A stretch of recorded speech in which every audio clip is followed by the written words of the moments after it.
Welcome to the Once Upon an Island podcast, number 2 on the charts, number 1 in your hearts. I'm your host, Wesley, and of course I am joined by my cheerful co-host, Rebekah. And we're going old school this week as Mary did the Wednesday night podcast and Rebekah's doing our Thursday winter analysis the way it used to be, pre-46. What a throwback, man.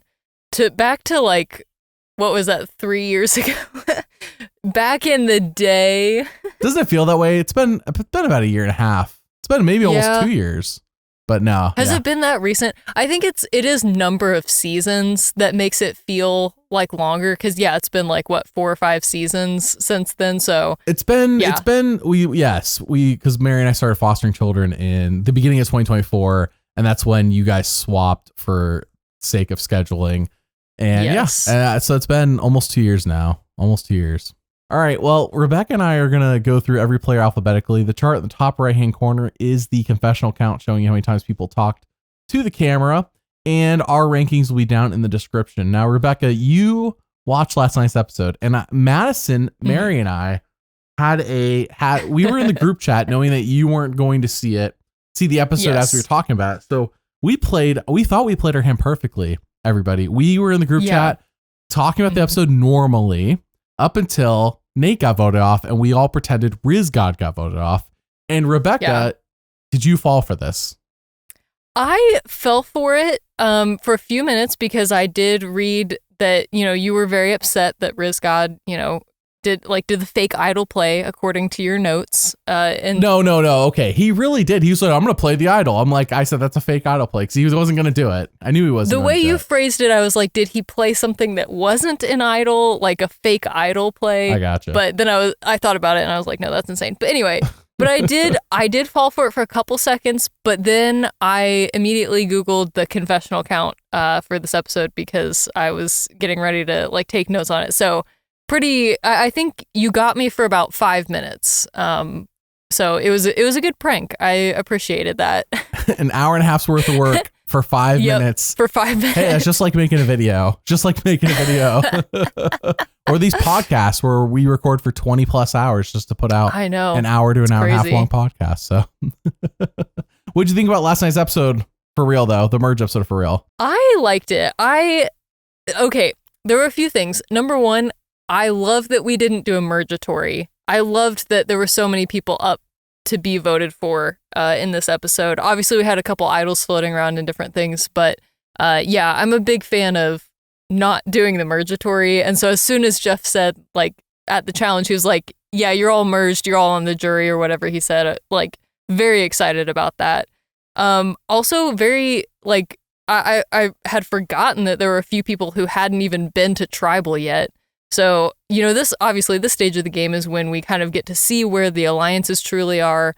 Everyone's on the same beach. So we're kind of seeing all the different dynamics of all the different groups and pairings that we've had up to this point. Kind of like they talked about just with all the different tribe swaps and everything. So it was cool to see all of that. And then also cool to see everyone actually go to tribal and actually get to put their money where their mouth is and vote. I feel like we're starting to get into the good part of the game. I don't know if I would say so far that this season as a whole is my favorite season, but I do feel like we're starting to pick up steam a little bit, and I hope that it just continues to get better to the end. So that's kind of where I'm at. But yeah, what were your overall thoughts on the episode? I thought it was pretty good. It would have been probably more impactful if we didn't know who's returning for 50, as a lot of the season probably would be. And I say that because thinking that there was even a chance that the Rizgod or Savannah were going to give it off last night was kind of laughable. And I say it's laughable because sure, they could have been and still been on 50. We saw that with Game Changers when Michaela and Zeke were brought back. And I don't think Michaela even made the jury on 33. And then Zeke barely only made an episode or two past the jury. Don't correct me if I'm wrong, but they were middle of the season boots. They were not deep runs. Mm-hmm. So again, history was on the side of this could have happened. But the moment Jeff, and I get why he said it, and for people who are not super hardcore fans that listen to podcasts like this, I understand why Jeff said it on the show. Hey, we have spots open on 50. AKA get your butts in gear and make some moves, people, if you actually want to be on the show again. Like, that's what I heard, which goes two ways. One is, hey, if you actually do something and impress us, the show, we'll put you on another season right away. But the other one is letting the audience know, hey, the people who are going to be on 50 are going to be doing something important and impactful. And so now that doubly confirms what we already suspected, is that Rizgod and Savannah make deep runs if not one of them wins, because they have to do something impactful to earn their spot on 50. Not only do you have to earn the merge, which I guess was thrown out this week, but we'll talk about that in a second. You have to earn your spot on 50. You have to earn your way to 50. Which is fair enough. I mean, it's season 50. Like, that's a big deal. Yeah, but it's funny because, like, I think there's a few things you could read into what Jeff said there, and you already mentioned a couple of them, but also, like, part of me is like, does Jeff think that the season is boring so far, so he's trying to, like, get them to kick it in gear? I think so. I mean, it seemed like it worked at least to some extent, because Sophi B was like... Why not say that in episode 1? Yeah, exactly. I mean, honestly, like, and who knows, maybe he did, but it did definitely come across to me as Jeff being like, all right, guys, we're halfway through the season. The most exciting thing so far is that someone got bit by a snake. And that wasn't even because any of you made a move. So and we can't even put the snake on 50. We didn't capture him. We can't put the snake on 50 like we wanted to. That's so funny. Put the snake on 50. I think this is the first time it's mentioned. And of course, he could have mentioned it before, and this is the first time they're showing us. I think the reason I think he would have mentioned this in episode 1. They've been very open about 50. It's not like 50 was just revealed to us this week, the audience. Like this, they put out videos releasing the cast minus the 2 people on 49. Like, this is not some big secret, that 49 people are gonna be at 50. Like, the show admitted to it back in May. That was before they even filmed, that was right after I think they filmed 49. So anyone in the editing bay working on, what I mean? Like, this is not news. That there's 2 people on 50 from 49. Like, that was a given. So what I'm saying is, I think it was said here for the first time. It could be wrong. Of course, it would require us asking somebody on 49 who made it this far to tell us, which we won't be able to know, I'm guessing, till after the season. But I think this is the first time it's said. And my suspicion is because when later, how we saw it was the way we saw it, Jeff saying it. But what Sophi B said later was, we got talked to by Jeff. And that sounds like a classic turn off the cameras moment the cameras to me. Off. It's funny we've been joking about it, because I don't think the cameras turned off. I think Jeff probably said more than he said, but I don't think he would have said this is a boring season or it's been predictable. I don't think he would have said those things. No. So he didn't want to discourage them. But if Sophi B interpreted it as we got talked to by Jeff instead of we were encouraged or told there's an opportunity, you know what I mean? Like the verbiage there, I feel like is very telling that we got talked to by Jeff, because it felt like they were talked to, like, hey, do you actually want to be on Survivor again? Right. Turn off the cameras. So yeah. That was my interpretation. Sophie S already sealed her fate by not being excited about the fruit reward. So I think it would be hilarious if Sophie S actually made all the biggest moves of the season now through the end of the game. But the reason they didn't put her on 50 is because she talked about the diet food. Which, I mean, yeah. And we've kind of got her as the antithesis to Savannah in this episode, who is like gleefully naming the chickens and then, murdering them. I was going to say decapitating, but murder. Yeah. Yeah. So those 2 are kind of on opposite ends, I guess. I guess Jeff wants more of the manicness. I saw someone commented somewhere. I don't know if I think it might have been actually on the podcast that y'all did yesterday. This is what it is. I found the comment. Savannah, everyone who works in finance is a sociopath. Also, Savannah, eyes wide. Where's the chicken? That bit was totally worth the payoff. She just shows up to the beach and just like, where's the chicken? And like has Alex hold it down, and she's like, no cares about it. Like, not spinning the head. She's chopping the head off. I was worried that she was swinging that machete way too close to his face. Yeah, like, to his hands or something. I was concerned he was going to be collateral damage. But no, it's the people in finance that we got to worry about. They're the sociopaths. Yes, they're the crazy ones. Well, anyways, do you want to mention before we go through every player alphabetically that right now on Patreon, we have 3 polls for videos for people to pick. But while there's 3 polls, there are actually 5 videos to be picked this month. So if you want to have your hand in picking those 5 videos, join today. Link in the description. We greatly appreciate it. There's also a post on Patreon. I don't know what the correct word here is. I would say outlining. I don't know if that's the right word, though. showing you what videos have been taken down by YouTube and that I'm actively working on, and showing you the videos I have fixed with links to watch those fixed videos, because not all those fixed videos have been republished publicly on YouTube. So that is free for everyone. You don't have to pay for that because those videos were released, and it's a shame that YouTube... Rebekah, they flipping took down "Why did Eric give away immunity to Natalie?" which I think they're trying to cover up that conspiracy that it happened. Yes, they took it down. It's like a 5-year-old video. The thing that they've mentioned every season since, they're now trying to cover that up. Nope, we're covering this one up. That's insane. This is not true. This never happened. All right, let's go through every player alphabetically. Our first player is Alex. Everyone's on the same tribe. He is merged, obviously. He has one vote against him, no advantages. Is coming in with quite a few confessionals with 38, but I will say, if you look at the chart there in the top right hand corner, it's been I would say the graph is going down. It started hot, and it's just been kind of like descending like a roller coaster ending its ride.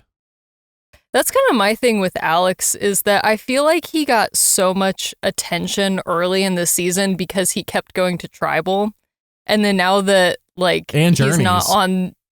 And Journeys, you're right. Yeah. Yep. But now that he's not on a tribe that's just like getting beat every week, he's just not getting as much attention. And in fact, between him and Sophi B, Sophi B is certainly the main character to come out of those two. So yeah, it'll be interesting to see kind of how Alex continues. But yeah, I agree. Even the confessionals that he did get this week, I don't even remember what they were, but I don't think they were there's a ton of strategy other than just him saying he was playing the middle, I guess. But it didn't seem like he was driving the vote or anything like that. One conversation he had between him and Sophi B, and I bet you he gave a confessional about that, because him and Sophi B had that whole conversation that we saw, where they basically discussed that we want to work with each other, but at the end of the day, we're kind of on opposite sides. Though I came away from that conversation going, they're not working together right now, but I feel like the door's open. If there's no animosity, it's not a Sage Shannon, it's not Savannah and anybody else in the season. It is a general, they're still acquaintances, workplace associates, they're willing, right. They don't know about friends, but they're workplace associates. They're willing to work with each other again. It's just at the moment they happen to be on opposite sides. So that does play into a bit. So right now, Alex is in the numbers. I mean, that vote last night revealed Alex is in the numbers. Again, though, apparently Rizgod and Savannah have to do something worth it to make it on 50. What will that be? We don't know. But at the moment, Alex is in good hands. Him and Sophi B, by the way, have same number of confessionals. He has the second most of the season. It's just that 22 of 38 came in the first 2 episodes. And it's been kind of cranked down since then. So Alex, overall, how do you feel about Alex's position in the game, Rebekah? Where you got him ranked? I feel okay about his position. I have him at number 6 right now, out of the 10 remaining players. So I feel okay about it. I feel like he's kind of middle of the pack. I wouldn't be shocked if he makes it pretty far in the game. But also, I don't know. I think we see sometimes with players who are on tribes that just get absolutely decimated. They end up, if you survive that, he's expended so much energy already this season and has been through so much already that it does feel like he's losing steam. Now, again, whether or not that's just because of the edit that we're seeing, we're just focusing on other things right now, that could be. And he's never been, fully purpled or anything in an episode. So, yeah, I feel like he's kind of just middle of the pack right now. I definitely would want to, see more from him now that we're in the individual game to, I always want to see crazy moves from everybody. Right. But yeah, we need to see him be better in challenges and do something. But I could see him going far in the game. I don't think he's going to get booted next week or anything like that. So how about you? Where do you have him ranked? I have him ranked 5. He's about middle of the road. I mean, I guess he is middle of the road. It's not 10 people. Alex, for me, is kind of in a make or break situation. I've said this every season since we started this podcast, but the merge is the most revealing time for everybody and everything. I think I've been saying that since at least Winners at War. I don't know. Island of the Idols is very early on. But anyway, that was quite a different season, that merge. That's the one where they revealed Dan's you know what. All right. Yeah. That was the merge episode. So that was a different time. But it did reveal a lot, but not what we wanted. Not in a fun way. Not in a good way, no. So at least since Winners at War, I've been saying this. But yeah, the merge episode's very revealing. It's okay, now I look at the numbers of the confessionals and I think about what moments everybody got.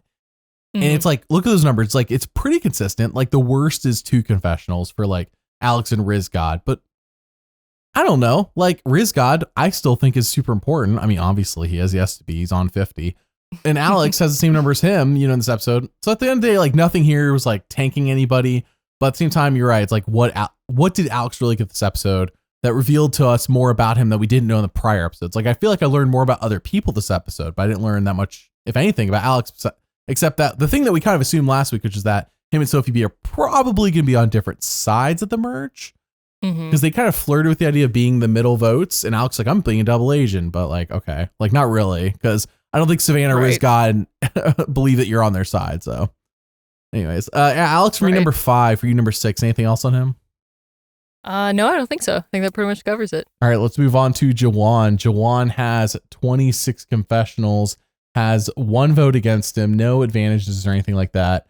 Jawan might have tanked his chances of working in the MCU by voting off Nate this week.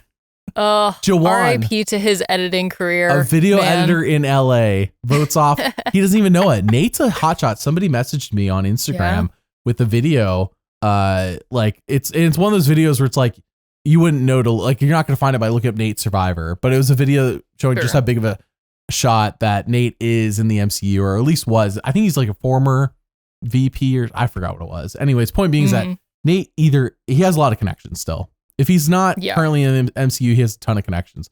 It's just like, anyway, so all that to say, Jawan, who loves the MCU, man, voting off somebody who definitely could have helped his career is hilarious to me. Of course, he had no idea. He just thinks that Nate worked on Spider-Man 2 as a PA 20 years ago. Right. And I will say, like, I don't know, obviously I'm sure in the moment when you get voted out, there's a lot of shock and adrenaline and different things. But I will say Nate didn't seem like too upset or like angry. I guess we'll see. Sweet to get a vacation. Yeah, exactly. Yeah, we'll see more, I guess, next week how he is, on the jury. But yeah, I guess my point is like maybe the door isn't fully closed. I think $1 million for Nate is nothing. Well, I'm not saying nothing, but I'm saying I don't think he was here for the money. I think he was here for the experience, which is usually what we see from people who already have money. Yeah. So and at least he gets to, stick around. He gets to be on the jury. So, he gets to be in the whole game. Here's the thing. We just didn't see anything on the season that showed Jawan and Nate becoming friends, besties, whatever you call it. And that, it's probably just difference of personality. But when Jawan, I feel like eventually goes to the jury, this is indicating where I have him ranked, that maybe he has time to connect with Nate. Maybe there will be time to connect with Nate on the jury at Ponderosa. But yeah, Jawan, I have him. I know you have him ranked higher than me. I have him ranked at 8 because I just feel like once Savannah gets any foothold, the wrath of Savannah will be put on Jawan and Sage. Oh, for real. Like the Reds turning on her are going to be her first targets. Forget Yellow. The people who turned on her that she knew Yellow was against her. She didn't know Sage and Jawan were against her. Bottoms up is what she's going to say to them as she's voting them out. So Jawan, number 8 for me. What about you? Yeah, I think that's a fair assessment. I do have him ranked a little higher right now. I have him at number 5. I think you're right about, him being potentially in Savannah's warpath, if you will, eventually. I guess I'm kind of assuming she's going to go after Sage first before Jawan, but just because of the next time on Survivor, the way that was presented. But I don't know. I have him, I actually kind of moved him up a little bit this week because I think it's interesting that it seems like he's the one who maybe came up with the idea for the horror movie motif of this season, or at the very least, like, that was he's a talking lot about of his, it a lot. That was a lot of his stuff this week, yes. That was a lot of his content, which, I mean, granted, like, is that great in terms of a winner edit? No, not necessarily. But I do think it is kind of something where it's like, okay, he is having an influence on the season, at least like the theme of the season in the edit. So I guess the point being that like the editors, are clearly including him talking about that and very much leaning into that motif. I'm sure that's when they, started getting some of those interviews. I think, was it Savannah in the opening episode where she talks about it? No, being it was Jawan. But we associate Savannah because 1. she has to likely be the monster, the horror villain, whatever. Right, exactly. So, yeah, so I guess we'll see what that ends up meaning. But yeah, so for right now, I have Jawan at number 5. And yeah, I don't know. I do see him going head to head with Savannah at some point. But I think he's got a couple weeks before that happens. But we'll see. We'll find out. I believe Jawan is going to get axed by the villain, by the horror monster. Mm-hmm. The real question I have, and I think we all have, is the horror monster going to lose the season or not? Is this a movie where one person escapes from the horror monster and kills them or whatever, So anyways, I also meant to mention this earlier, but Jeff revealed on the Propaganda podcast, I don't know how it slipped my mind. I'm serious. In the Propaganda podcast, Jeff revealed. I love that you call it that. Yeah. That's what it is. And everybody knows what I'm talking about. The Propaganda podcast. On the Propaganda podcast, Jeff talked about how he was very clear that it was not the fans that caused them to drop Earn the Merge / the Mergatory this season. Very clearly, it's because of Jake's medical evacuation. I don't know why he had to be clear about that. Okay. For sure. I mean, I guess to some extent, like, I don't really care why they changed it. I'm just glad that they did. But also, like, I'm curious about the math of all of that. I think what he's saying is that expect it next season. You know what I mean? Like, we planned on doing it 49. We planned doing 50. Just so you know, this is a one-off because of Jake. And it's like, why is Jake the reason? We've had people leave pre-merge before and it didn't affect the merge story. Jake was didn't they say Jake was the reason for one of the tribe swaps or something? Well, it was going to happen an episode later than it did. It just happened an episode earlier. That's what it was. On the tribe swap. Yep. The first tribe swap, to be clear, because the second one, I don't know if I'm going to assume the second one was planned as well. So are we really okay? So how is this? Like, let's think about this. I know we're in Jawan's section, but like Jawan's dead in the water. He's going to be killed. So don't worry about him. That's why I'm ranked at 8. So I could be wrong. I did have Nate ranked at 4 and look where he ended up. So what do I know? Yeah. But it's like, okay, how is this? Did the season have a second tribe swap plan to begin with? Because think about this. Were they planning on doing a tribe swap an episode later than they did the first one? And then they're just going to do the second one and the next episode? Like, it was going to be like 4 episodes in a row of no tribe swap and then tribe swap or something. Like, I don't understand what the original plan was. Because in my estimation, it kind of seems like they did the tribe swap instead of the mergatory, because it's very similar in terms of like the numbers and who's getting voted for and different things. So yeah, it kind of seems like they were just like, oh, let's tribe swap instead of mergatory, which I am a fan of. I mean, I'm not the biggest fan of having a tribe swap for just one day or whatever it ended up being. But that's what it usually is post-merge when they split everybody up into 2 groups. So exactly. I think that's where you're going. I would much rather what they did this season as opposed to the mergatory. Yes, right. Absolutely. Don't do your stupid, we merged, quote unquote, and then the very next episode, we're splitting everyone up in 2 groups. JK. Well, why did we merge then? What was the point? So, it's just weird to me Jeff. It's exhausting sometimes. I really do like Jeff, but his pride gets in the way of us wanting to be I really like Jeff. I think he's a great host. Executive producers where I kind of I think a lot of people say it ever since he's taken over, his pride gets in the way. I mean, if I was running a show, I'd probably have more pride as well. It's just it's clearly that for me, there's no other reason to say, hey, it wasn't the fans that caused us to change this. It was Jake. Why even say that unless it's to let the fans know they don't have the effect they think they do? Well, why would you say that when 50 is all in the hands of the fans? Now I have less faith. Exactly. I have less faith. I mean, I saw the way the questions were worded. Let's be real. We all know. We also saw the way the questions were worded for 50 and how it seemed very slanted towards what they were wanting you to vote on. But why even have why? I don't know. What is the point of saying you're listening to the fans, just then turn around and be like, we didn't listen to you about this one. Well, are you going to listen to us about 50 then? I mean, it almost seems to me like Survivor as a whole desperately wants the fan interaction. But it wants us to just do what... I'm sorry for interrupting. Go ahead. No. Because that's what drives engagement and everything. So I'm sure they want people to be invested in the show because that's how people are going to watch the shows if they're invested in what happens. But then there's also this weird thing where Survivor wants to be in complete control of what happens in the show. Yes. So yeah, they're giving us the illusion of having input, but how much input do we really have? Probably not that much, kind of like you were saying. Yeah.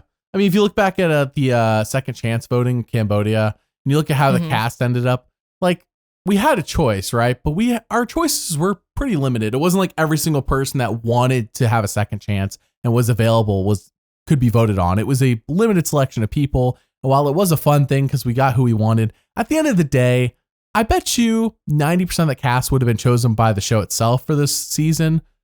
I'm trying to think of who didn't make the season would have been on 31.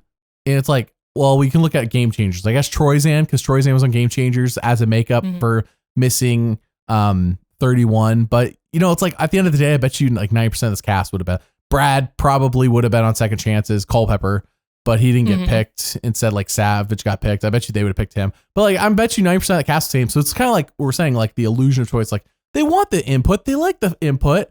But what Jeff really wants, if you listen to a lot of what he says over the years, is that he doesn't really listen to those lesser than him. He listens to those on par with him in his mind. So like he listens to the Exploding Kittens guy. He listens to Mike White. He listens to Tyler Perry. He listens to other people who have influence and money or whatever. I don't know what barometer or what the bar is for Jeff when it comes to people he listens to, but I'm assuming people who he views on his level or above. He doesn't listen to people who are like below him, if that makes sense. Like basically, I feel like whether you want to say Jeff or Survivor or whatever, like Jeff and Survivor are interchangeable. He's the face. Yes, Jeff is Survivor. It really is. Like he wants to hear the fans' opinions as long as the fans' opinions are also Jeff's opinions. Yes, correct. Like that's kind of how it feels sometimes. That is absolutely correct. 1000% correct. All right. Well, that's it for Jawan. Jawan number 8 for me, number 5 for you. I just want to talk about that. I should have done it pre-Alex, but whatever. We did it anyways. No, I think that was a perfect place for that. Yeah, that was good. Perfect place. Yes. Jawan, dead in the water, getting killed by the monster at some point, the way he talks about it. All right. Moving on to our next player, Kristina. Kristina has no votes against her. No advantages. Did get 3 confessionals last night. Finally cracked double digits. Finally. Her and Sophie this episode finally cracked double digits. Mind you, Jake had 18 in 3 episodes. And she's over here with 11 after 7. So big indication, has those double zeros in 2 and 3. 0 confessional episodes for episodes 2 and 3. Kristina last night, I don't remember her saying anything. The only moment I have burned in my brain about Kristina, and I'm sure you do too, is when Steven's talking about like, well, who are they going to target? Obviously it's me. I'm a physical threat. Cuts to Kristina and she's falling, like the hammock falls because of her. Yeah, that was crazy. I literally gasped out loud when that happened. Like that looked painful. Oh, I'm sure it was. I'm just saying that's what the show, that's all I remember about Kristina from last night, which is terrible because she had 3 confessionals. Also, to be clear, I think both Kristina and Sophi B were in the hammock when it fell, but the way that it was shot and then edited, we're clearly focusing on Kristina because who's clip. Steven talking about? And Steven's not talking about Sophi B. He's talking about other yellows, and then it shows Kristina, and I think he even mentions Kristina. So it's like, we're meant to think this. Yeah, exactly. Sophi B. But like, are we like? I'm a bigger guy. Even if I would got a Sophi. If I got in a hammock with somebody Sophi B size, like nobody's going to blame Sophi B. They're going to blame me for the hammock falling. Right. Okay. Yeah. And to be clear, like, I mean, I guess I don't know exactly how those hammocks work, but like, it seemed like it was not secure at all. So whoever hung the hammock was, that was probably their fault. But because this is the blue camp. The blue camp in theory should have nothing. I'm betting they got all of their reward stuff or whatever from the other camps. Yeah, I think they were able to, it was basically like whatever they could carry or put on the boat, I think. Yeah. So, yeah.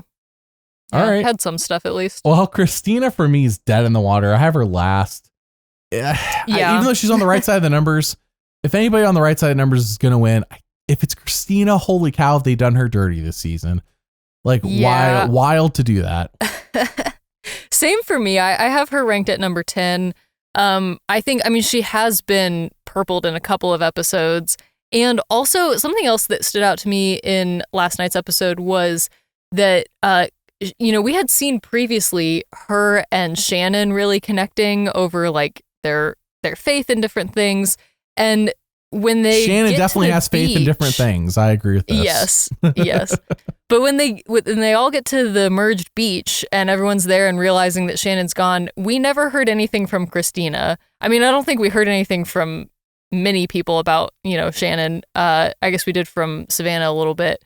But like, my point is, I'm trying to think of like who Kristina's closest allies are. And I definitely think Shannon would have been high on that list. So the fact that we didn't hear anything from Kristina after one of her closest allies got voted out, like that's also just not a good sign. Kind of like, I don't know, it's just another nail in the coffin, to be honest. But yeah, so I have her at number 10. I agree with what you're saying. I just don't see any way that she's winning at this point, even though she is on the right side of the numbers. I'm honestly, I'm surprised she made it through the vote tonight. So yeah, I've got her at number 10. Same, number 10. Kristina, for me, I like her outside of the moment where she said, I'm not going to do anything when it comes to the chicken. I like her, and it just feels like the show, at the end of the day, it doesn't feel like she's important enough to the story to really make her that prominent. Not saying that she won't have an episode where she's prominent, and that might be the episode where she's booted, but at the moment, Kristina's kind of just like a number, a non-factor. So number 10 for both of us. All right, our next person is MC. MC played her idol last night. I will say questionable play on the idol. We'll talk about that. Played her idol. Has no advantages currently, no votes against her. Has 23 confessionals, got 7 last night. Now, let's talk about first off the idol find. Rebekah, I talked about with Mary. I said that just watching the timing of her going to look for her beware advantage, whatever you want to call it, idol. To me, it felt like somebody who is new to the show, new to Survivor. This felt like a newbie move to me. And as it turned out, I was correct, because Mary went and looked it up, and apparently MC started watching Survivor during 47. And now I'm not knocking anybody for jumping in the show, like, this is your first season, fantastic. I was just saying that it seemed to me that's obvious somebody's level, depth of knowledge. How well do they know the show with the moves they choose to, how they go about things? And I say that because while you could be a big fan of the show and just be horrendous at many things, this is one of those things where I feel like on paper, it just makes most sense to just wait for everyone to come back from the meal, then take one of your allies, in this case, Steven, I'm guessing, and then go look for it with Steven looking out for you under the guise of we're having a conversation. Because the moment MC goes and says, I'm going to go by myself, if I'm there, I'm Savannah or whoever else, my first thought is, okay, that's fine. Where's she going? Because if she's going to, because in your mind, you already know this woman has not been to Tribal yet. Rizgod has the beware advantage. You've seen 8 seasons of New Era Survivor. You already know how this works. Your first tribal is when you get your beware advantage / idol. She didn't go down to the beach. She goes out into the forest. Well, that's sus. You didn't say you're getting water. You said you just need time to yourself. Like, to me, like, Savannah made the right move following her. What happened after that is up to debate. But yeah, just like, I feel like MC personally should have waited for Steven to get back, or somebody she could have walked with. Yeah, I agree with that assessment. I mean, I definitely understand why MC might have done this, because like the fact that she hasn't gone to Tribal yet, and the fact that, she mentioned like she's had this beware advantage for a week at this point, and she only has between the challenge and Tribal Council to like go find this to get her vote back. Like, never mind getting the idol, but like to get a vote for her first Tribal Council. So I get that that's a lot of like stress and pressure. That being said, I do agree, like it would have made more sense for her to wait for Steven or whoever she wanted to take. But yeah, I also understand just like being like, okay, I got to lock in. I got to go find this, as quick as possible. But yeah, clearly it kind of worked out, I guess. She got the idol, but then played it. So yeah, I don't know. It could have been better for sure. Where do you have her ranked? I'll answer that in a second. With the okay. So I guess my like, she got the idol, sure, but she immediately had to burn it, or felt the need to burn it. Whereas I do think that had MC found it and knew that nobody else knew about it besides whatever ally she walked with, that she wouldn't have felt the need to play it, would still have it in her possession. Therefore, she burned the idol. Everybody knows she burned an idol. Obviously, saw her play it. So now it's back in circulation. In theory, every season's so vague on how many idols in circulation. Like, if all 3, by the way, all 3 were not found pre-merge, right? It was just Rizgod and MC. Nobody found the blue one. Am I? Yeah, I think you're right. No, I think you're right. The blue tribe was too busy just surviving, I think. And if somebody did find it, it ended up Not okay. So anyways, yeah, I don't think the blue tribe ever found theirs, but whatever. The point is that there's only 2, I guess, in circulation, though there really should be 3, but whatever. So yeah, I don't know. Just kind of like, it's just kind of a noob move.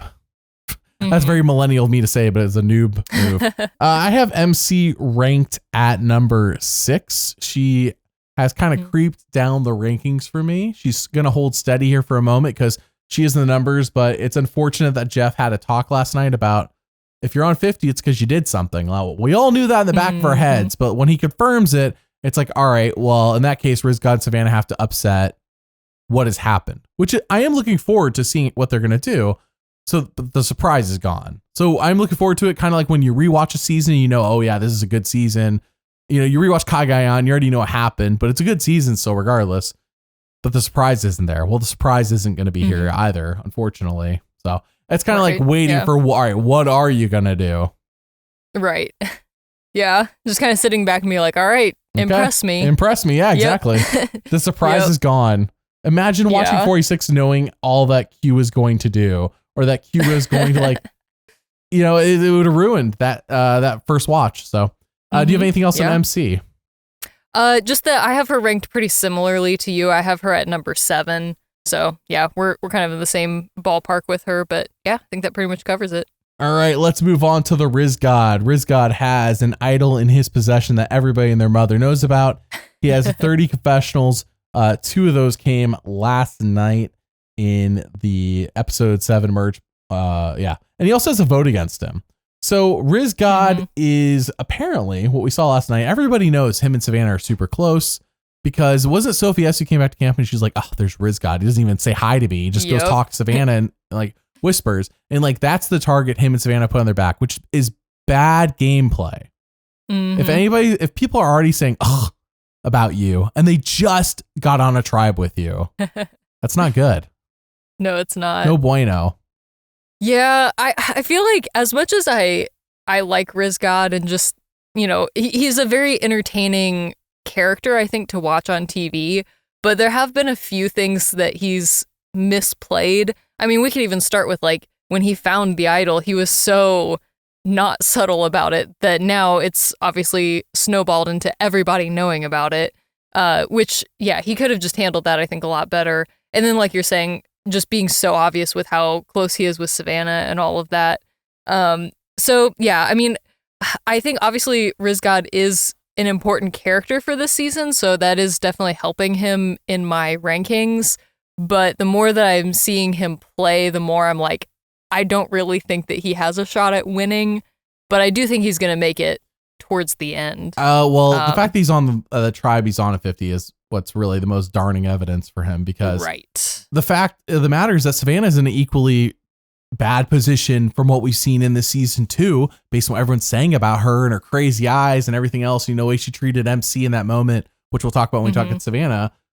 I'm with you, but at the same time, like, they're both in crap positions. So what are they going to do? I think that Savannah has, well, we'll talk about it when we get to her. I almost feel like she's just had less opportunities to make bad moves. But in terms of what you're talking about of like tribe dynamics of, you know, everyone seeing how close Rizgod and Savannah are, like, that's not good for either of them. So yeah, I agree with that assessment. Rizgod, I really like Rizgod. He is slipping down the rankings. He's number 3 for me. I want to keep him in the top 2. In fact, the only reason he's in 3 is because I kind of know that he has to do something and earn a spot at 50. So the opportunity is there for him to potentially win, and Survivor just, you know, Jeff's like, I don't need to equally spread winners. I can do whatever I want. I can put 2 winners on one tribe and none on another tribe if I feel like it. So, you know what I mean? Like, the hubris is available to make a decision that we all go, why would Survivor? Would that be the first time in 50 seasons we've gone, why would Survivor do that? That's what I'm saying. Like, it seems so obvious, but the reality is, it's like, it could be. And it could be that the winner is like Sophi B and like they're impressive, and the Survivor's just like, well, we kind of like the evil Savannah and the goofy Rizgod who will relate to all the Gen Zers, you know, like who knows, like real talk. At the moment though, Rizgod does feel like a candidate because of what we know about the future. But if I was watching the season and I didn't know the future, I probably have Rizgod ranked a little bit lower based on everything I've seen. It's unfortunate that we surprised a little bit ruined, but yeah, Rizgod, I like Rizgod. He's in a rough spot at the moment. He needs to do more than Sophi B and Savannah for me to move him up. And at the moment, like, who is he connected with? Those two. He has no other connections that are good because Jawan and Sage just turned on him. They're not on his side. Yeah. So Sage is more anti-Savannah, which leads into what I'm saying. Like, Savannah's making enemies, Rebekah. And I compared Savannah to Russell Hantz. And I'm like, maybe they just really like Savannah because she's really evil and plays an evil game, a new era evil game, mind you. Right. She's such a new era villain. Yeah, she's a new era villain. And she doesn't win because she's making enemies. That's what I'm saying. Like, a Rizgod is our hero. Sure. We need what's the song? I need a hero. Yes. Yeah, I think I agree with what you're saying about him. I do have him ranked at number 4, which is a little lower than you, which we'll talk about when we get to my number 3. But I think I have him a little lower because, again, we've just seen him make some moves that I think are like bad moves in the sense of like, yeah, he shouldn't have told everyone about his idol. Even like small things, like there was in the last night's episode when everyone was watching Sunrise and he was like, I'm going to get straight to business. Like, no socializing for me. Like, this game is all business now. And it's like, yeah, you have to do some of that in Survivor, but also relationships are so important. And I'm just worried that he's like not paying enough attention to that. Like, he has his tight alliance with Savannah and Sophi B, but he needs to like also be aware that he needs more people to vote with him and like needs other relationships too. And like the social aspect is so huge. So yeah, again, I have to keep him ranked pretty high because of him being on season 50, but he has gone down to number 4 for me this week. We're in one of those situations where, again, if we didn't know what about 50, I would be like, you know what would have been great for Savannah and Rizgod is if Shannon was still here, because that's a goat to drag to the end. Nobody was voting Shannon. Yeah. Shannon was not going to impress anybody. She was a 0 vote goat waiting to happen, but unfortunately she's not available to be dragged to the end anymore. All right, well, let's move on from Rizgod to Sage. Sage, by the way, like if you look at those numbers, 1 confessional episode 1 confessional episode 2, 1 confessional episode 4. I mean, we were like, and now look at her, 27, 3 shy of the Rizgod. Mary moved her up to number 2 last night. Yeah. She shot her up the rankings. Sage and Jawan made their bottoms up alliance, took the turn, and I would say between the two of them, Sage is the more impressive one. I didn't think I'd be saying that after her 3 episodes of bowel movement talk or whatever.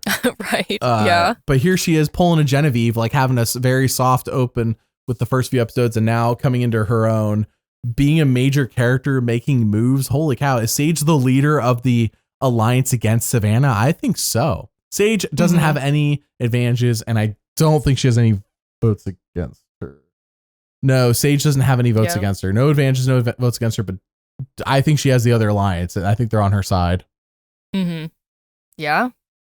Yeah, Sage, I mean, I think that we've seen her definitely make more moves than Jawan. Like, she does definitely seem or feel like the ringleader, which, like, part of me is very curious about the edit for her early on, because like you were saying, like they were really leaning into the goofiness or the grossness or whatever, however you want to like frame that. She farts again this week.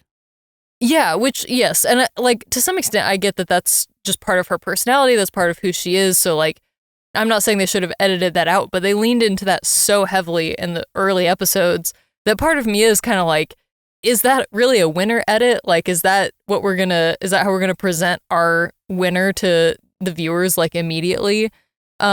Which, again, that's how she's introducing herself to the tribe. So there's only so much they can do to vote around that or to edit around that. Mary said it's the good, the bad, and the stinky. That's what she said. Yeah. Sage is the stinky.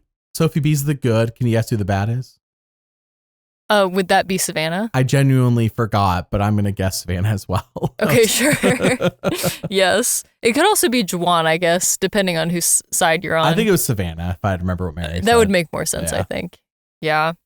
But yeah, I'm very similar to Mary. I have Sage actually at number 3. Wow. So she also shot up in the ranks for me, which again, like, so that's what I was kind of alluding to when we were talking about Rizgod, is that Sage has jumped up above him for me just because we've seen her actually coordinate a lot of moves and like, I don't know. She just seems like she is the ringleader of this new alliance that we're seeing form.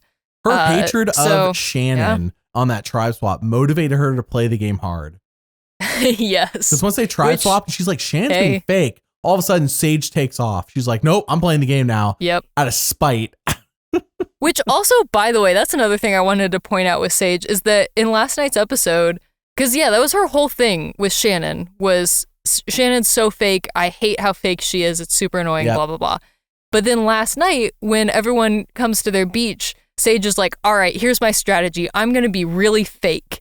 And I'm going to lie to everyone about why we voted Shannon out. Okay. We haven't even talked about this yet. I want to talk about that because they pulled it off. Like Nate bought it. Nate bought the story. Savannah bought the story. We got nothing indicating she didn't buy the story. She bought the story. Right. I was thinking, I'm like, why are they overcomplicating this? Why can't Steven just have played an idol? Why did it have to be complicated? Sure. Like you really wanted people to buy into your story. Just as Steven played an idol. He found one at this new beach.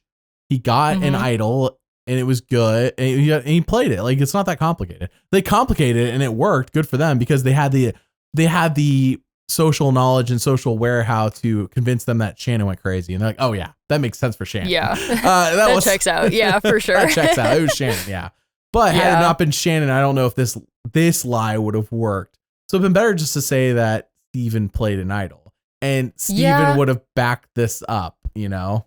I think it depends on how you want to play it, because if you play the narrative that Steven is against Sage and Jawan and he just played an idol and like so now they're like enemies, then there's things you can do with that. Like you can still work together, but like tell everyone that you're enemies. Right. So that's one way to play it. But then the other way to play it is like, no, we all voted together and here's why. Which is what they did. They played that second one. Yeah.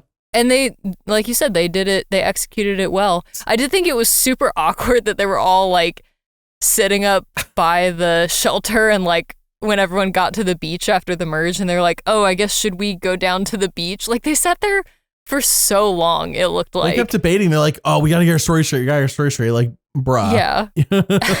And listen, I can be socially awkward sometimes, so I get it. But I was like, if like I had gotten to the beach and it had been like 10 minutes or however long it was before they like came down to greet everybody, that just seems like so awkward to me. And in my mind, I'm like, okay, that's kind of suspicious. Like, were you guys all asleep? Like, what happened? You know, were you talking about how you're going to lie to everybody about whatever it is? I mean, real talk. When you show up on the beach, you don't know where these other people are. They could be up at the water well. They could be all taking a poop with Sage. Who knows what they're doing? Who knows what they're doing? Yep. They don't know that they're just laying there in the shelter going, I don't really want to go down there. Like they didn't know that's what they're doing. Yeah. It's like when they're at challenges and someone's like, I got to go take a dump. And then all of production is just, they're waiting. Yeah. Yep. I can't wait to talk about that again later. All right. Man, we got to get Sage on a podcast. Of course, that we're. Oh, yeah. Yeah, we'll see. I don't want to. Maybe we can get Sage on during 50. We can ask. And then she would be the perfect person to actually ask those questions that we were asking other people. She would be much more enthusiastic about answering that than Rome was. Be like, Sage, I have a lot of bowel movement related questions. She'd be like, ha. I'm like, no, we're serious. I mean, we can laugh about it, but we are serious. We need some real answers here. Can you fake going to take a poop and actually look for an idol? Is that a strategy you can utilize? These are good Sage questions. All right. So Sage for me, I've ranked number 4. So I wowed you and Mary putting her 2 and 3. But reality is that I do understand that in theory, in this, the way the story is being portrayed, which is what we're examining here, the story is portraying Sage as essentially our most important member of the other side. Because I think this entire time we're like, okay, who's the face of yellow? Like there is no one really, to me, it stands out as the face of yellow. Weirdly enough, it's Sage. Sage is the face of yellow. Right. Sage the red tribe member is the face of yellow. Right. Yeah. Red is so important that they are the face of everything. Red is the face of everything. Jawan and Sage are 2 out of the 3 of the bottoms up alliance. Like the red is controlling everything, even if they're on the opposite side. So Sage is so important. Even though red is at war with itself, they're still in control. Is the big move going to be getting rid of Sage? Does Sage crap her pants when this happens at Tribal? Yeah, that's kind of my suspicion, I think, is that, I mean, it does seem like we're going to get Sage and Savannah to go head to head next week. So who knows how long that feud will last, but Yeah, I kind of feel like eventually Sage is gonna be like you mentioned that she's getting a Genevieve edit. Mm-hmm. Like it could be something similar where, she gets really close to the end, but then just falls short a little bit because people start to be aware like, hey, who's been in charge of our alliance this whole time? Who's made all the big moves? Maybe that's someone we don't want sitting at the end with us. So that's kind of my suspicion, but yeah, we'll see what happens. All right, so Sage for me is number 4, for you number 3. Our next player is the big one, Savannah. Though that song by Relient K has a much kinder tone than the Savannah I've seen on this show. I really like the song Savannah by Relient K. I highly recommend people look it up on YouTube or wherever, Spotify. It's a really good song. However, it is not befitting of Savannah. Savannah comes in. She's like, where's the chicken? Where's the chicken? That is dinner. And that just gives me Sandra vibes. I talked about this yesterday with Mary, but Sandra on Game Changers straight up was ready to kill a baby goat and eat it. And everyone else is having like a moral conundrum. They're like, but like, it's a baby. Or no, I think they caught the mama. They're like, that's the mama. The baby's out there. We caught the mom. Like, we can't kill the mama. And Sandra's like, no, don't connect with this goat. Don't make eye contact with the goat. Don't name the goat. We are eating it. It is food. She's like, it is food. Goat is food. And eventually they end up releasing, because I think the social majority was against this idea, but Sandra was adamant they were eating that goat. Adamant about it. I just want to throw that there because that's Savannah. Savannah's like, the chicken is food. We are eating the chicken. Gets in there and like, that's what the show shows us. She's killing it. And you know what? That endears me after watching 5 people 2 weeks ago cry their eyes out and have a group hug on the beach about these chickens. And here's Savannah coming in, one man wrecking crew. I mean, Alex, I'll give Alex credit. He held the chicken for her. Like Alex for sure. Twice now has manned up, whatever, I don't even know, because it sounds like manning up. I don't know another word for it. He manned up. All right, I think manning up is a gender neutral term. Right. Well, I understand what you're saying. Okay, good. Yeah. He womaned up. He manned up. Whatever. All right, come on in, guys. Alex manned up. He held it. So like Alex credit, but it was the focus there was not on Alex like it was last time. This time it was purely Savannah. Oh yeah, her stats. Right. She has the most confessionals now at 42. She got 4 this past week. Has no advantages at the moment and has no votes against her. However, the ire is on her. She jumps into MC's search for her Beware Van, tries to steal the keys, and then, as messy as that is, and as great as that is, immediately tries to like make a deal with MC, and I'm like, yes, what?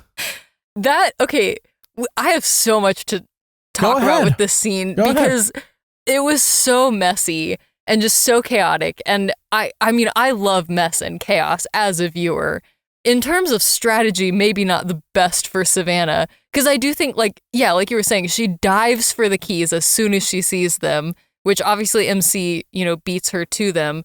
But the thing is, too, that MC pointed out in a confessional, which is like, what was Savannah going to do with those keys? Because she didn't know about the chest or like what they went to. So like, was MC just going to have the chest and then Savannah has the keys and then they're at an impasse? I think Savannah was just going to hold the keys so that MC didn't have her vote. Sure. I think that's what she was going to do. Yeah, like I guess.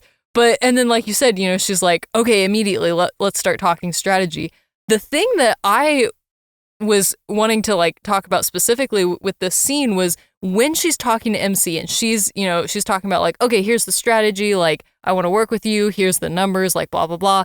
We got an edit where Savannah's voice sort of gets muffled and muted. And then we go to a confessional from MC and it's, we're hearing MC's perspective on what's happening. And she's like, I'm trying to focus on the keys. I can't really listen to this strategy talk right now. The thing that I thought was relevant is this is similar to an edit that we got for Kyle last season, which was at Tribal Council, but when he was talking about strategy to Jeff, and then we kind of pulled focus to Joe, and it was really focused on Joe's reaction. Oh man, the focus on Joe last season, just for us to really have be Kyle. Oh, come on. I know, it was insane. Nonsense. But I guess my point is, I don't want to read into this too much, but I think there's a lot of evidence for Savannah being the winner, or at least being, getting very close to the end in this season. And I think that I just wanted to point it out because I'm like, that's something that has been done to a winner last season. Right. So I don't know if that's going to become a new trend necessarily, but it's just something I wanted to point out that I thought was like noteworthy. And yeah, I mean, I don't know.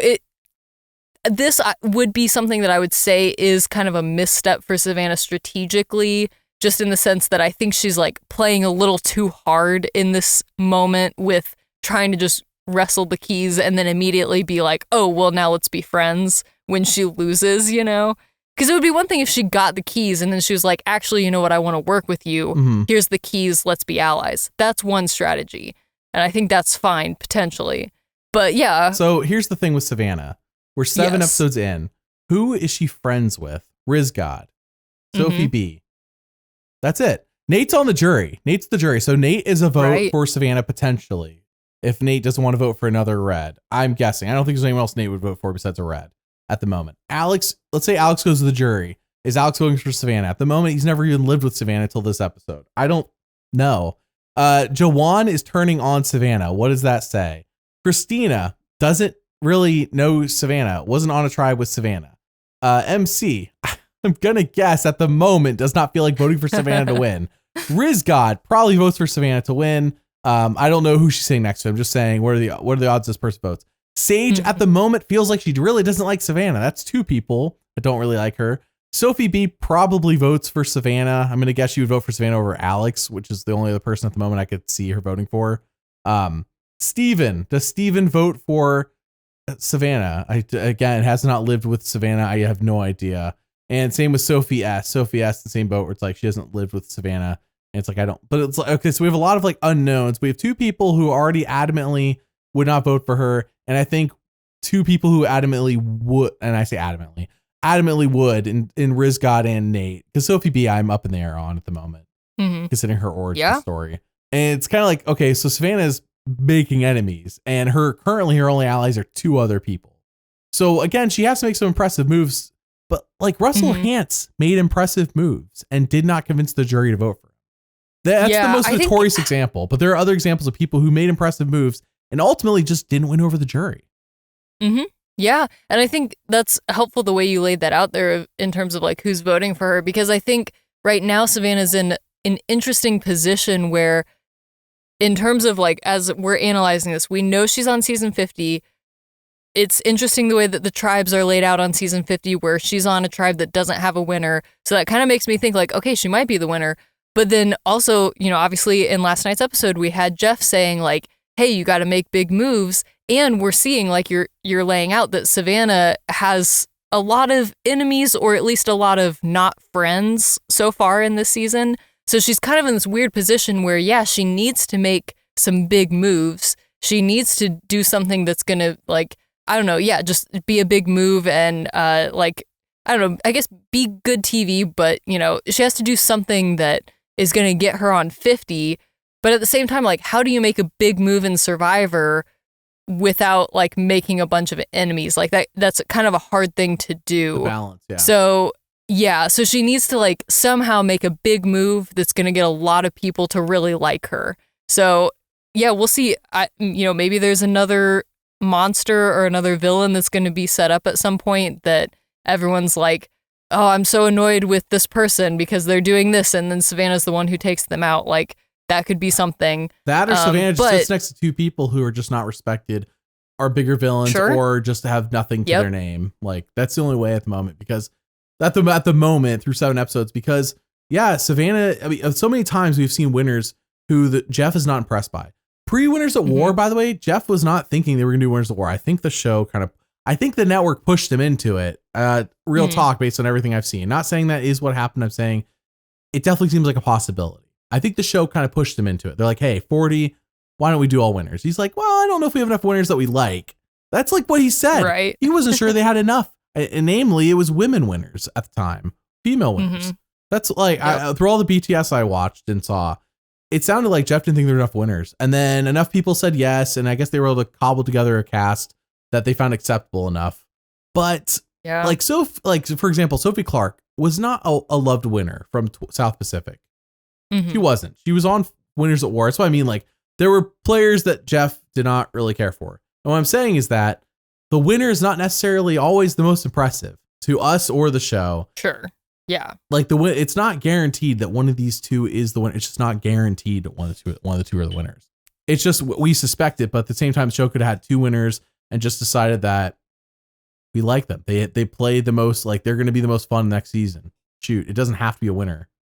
I'm not saying that they can't win, but I'm saying that like so many people are like, oh, it's so obvious. Is it though?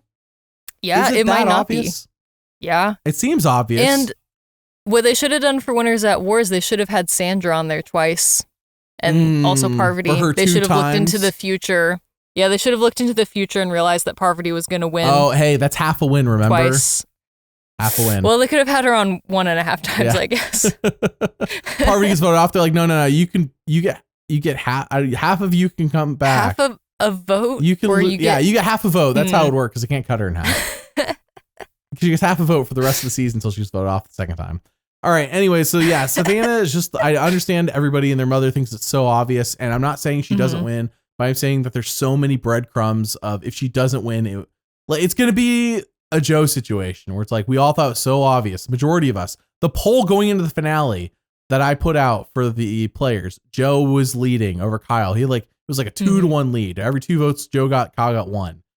It was so obvious. Now, I have not listened to the propaganda podcast, and on the propaganda podcast, they do tend to talk about the winner more than any other player. So if somebody's listened to every episode of the propaganda podcast, let me know. Is Savannah getting the most mentions, or is Jeff kind of talking about Rizgod and Savannah the most? Like wink, wink, because they're on 50 and he wants to set up the casual audience who listens to the propaganda podcast.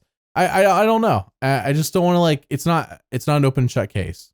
It's really not. Yeah. So, all right, that's all I have for Savannah. Number 1 for me. What about you? Yeah, I have her at number 2. Okay. Which, we'll get into, but I do think, kind of like you're saying, I'm seeing enough yellow flags that I'm like, I don't know if she's actually going to win this season.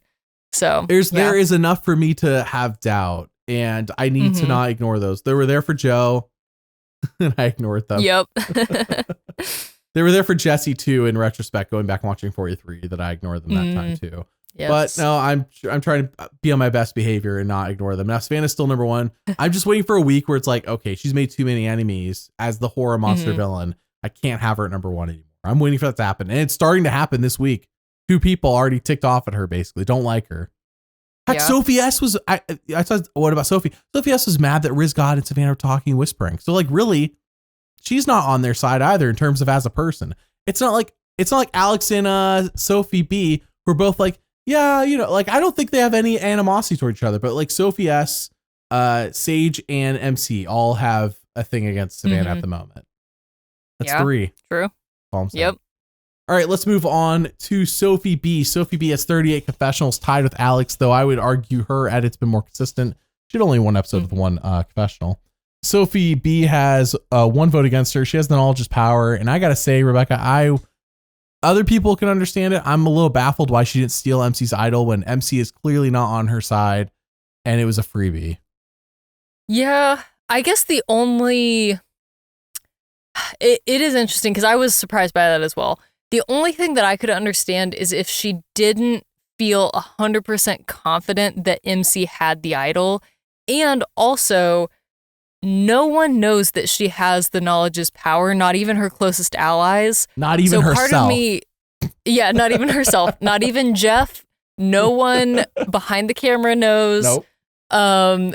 But no, like, I do think when you play an advantage that your allies don't know about, that can cause a little bit of questioning of like, oh, why didn't I know about this? Are we not as close as I thought we were? So I think Sophi B was not in any danger tonight. And, if she wasn't 100% sure that MC had the idol and she didn't want to like cause waves, I could understand why she wouldn't play it. And now she's in an interesting position where, I mean, I'm assuming they're going to put the idol back in the MC's idol. They should. Yeah, I'm assuming. Yeah. So, it's a matter of, okay, she's got to figure out where it, who has it now. Remember, Rizgod's whole argument of not playing it was, I don't want it to go back into circulation, so I'll hold on to it. So we know who has it. And it's like, okay, Rizgod. Like, okay. Oh, yeah, okay. But Sophi is in an interesting position right now where she could, because she's, allied with Savannah and Rizgod and their numbers are kind of dwindling, now would be an interesting time to be like, okay, guys, I have this advantage. Let's figure out how we can use it to save ourselves and not let the Bottoms Up Alliance just totally steamroll the rest of the season.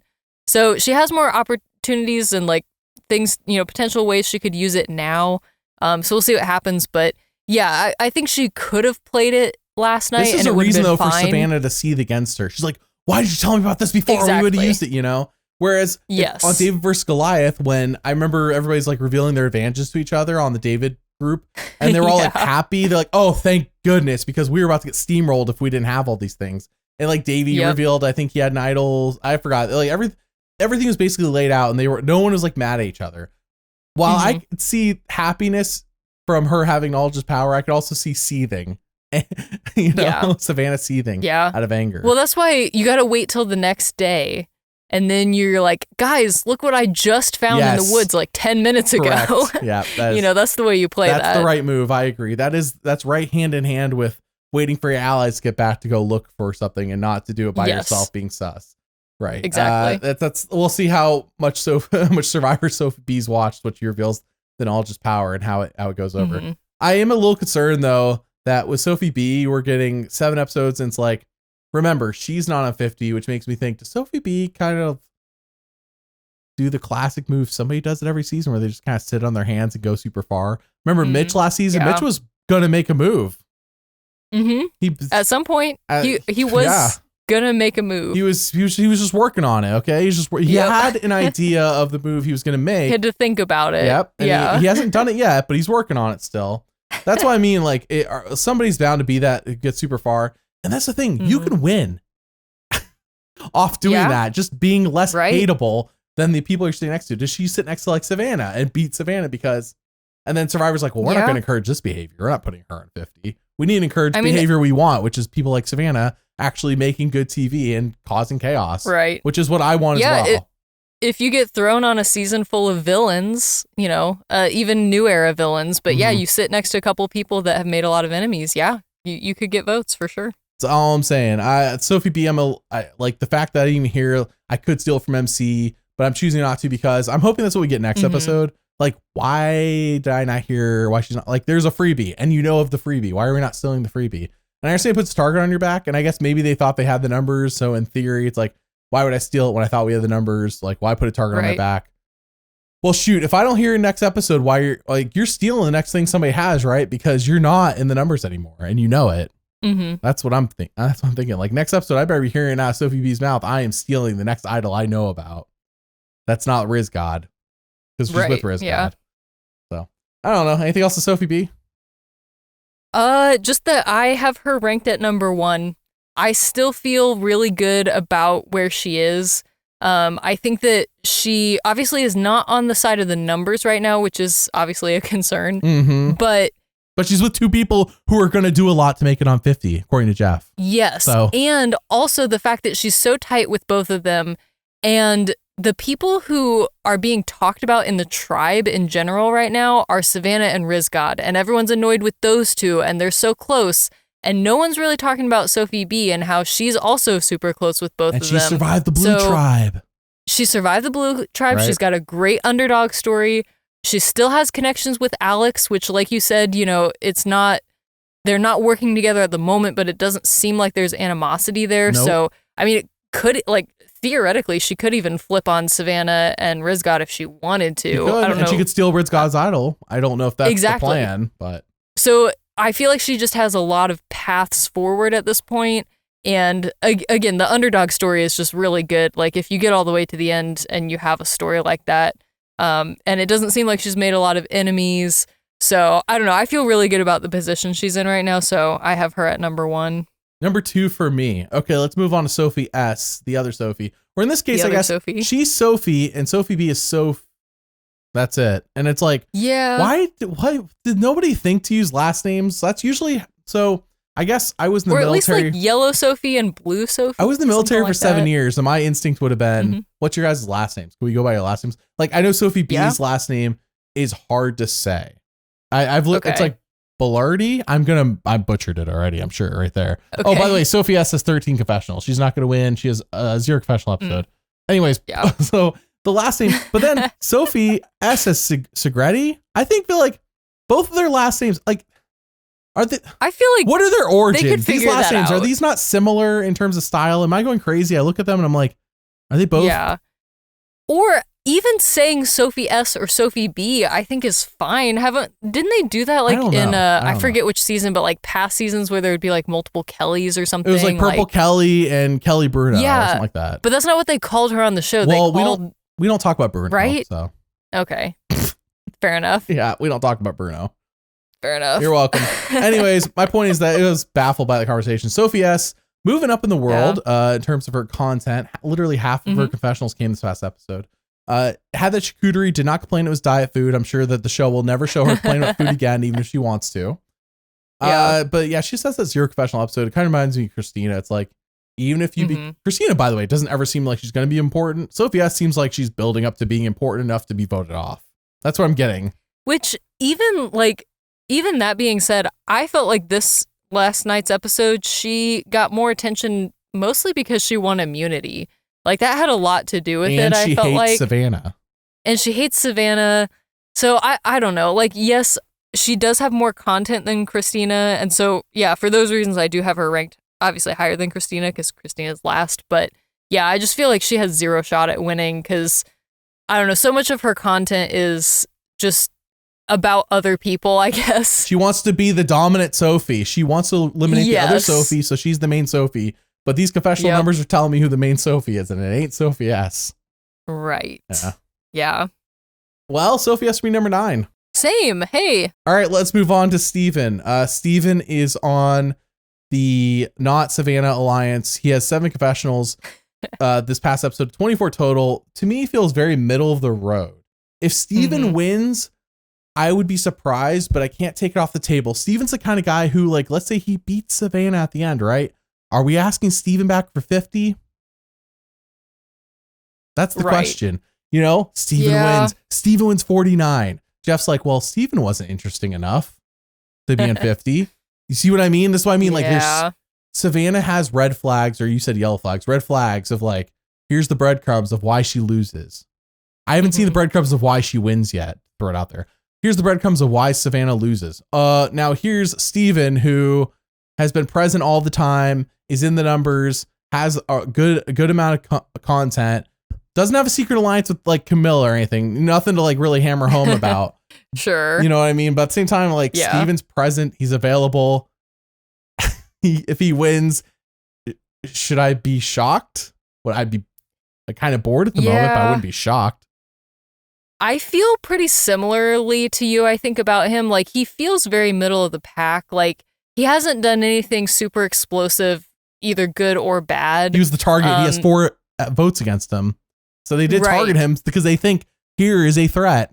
Yes, that's my big issue with him right now, is that he's gotten so much attention. So I have him like a little bit below the middle of the pack because there's already people being like, oh, he's going to be a threat in challenges. Like, you know, we got to be worried about him.